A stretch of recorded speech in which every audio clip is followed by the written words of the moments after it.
victims face a long and painful recovery with emotional as well as physical scars. And in more than a dozen states, including Ohio, a CBS News investigation finds survivors are also getting stuck with a bill. Chris Van Cleve reports. I woke up the next morning naked.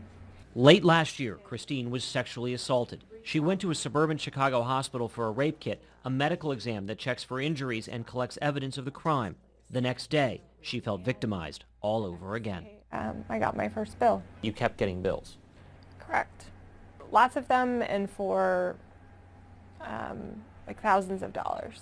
Federal law says that victims should not pay for rape kits, but there can be additional medical charges like HIV tests or ER fees, which may not be covered.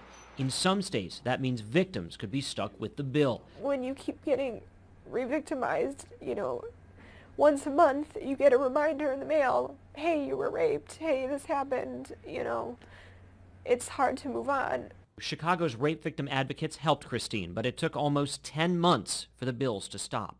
We have a full-time staff person, and the bulk of their cases are resolving medical bills. Our CBS News investigation found 13 states, including Illinois, where advocates say some rape survivors are getting billed for medical services.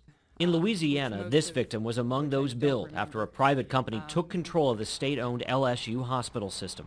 Around $2,000, of which my insurance covered none of it at all. State legislators began hearings last month, and Louisiana's governor signed an executive order aimed at better protecting victims. I believe that the victim should never be charged.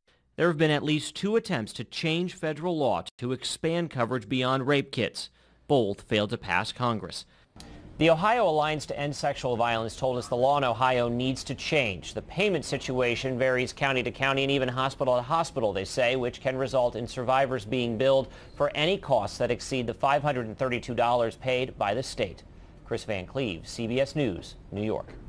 In a statement, the American Hospital Association responded to this investigation, saying hospitals' goal is to treat sexual assault survivors in a compassionate manner and encouraging all hospitals to review their policies on charges related to sexual assault victims.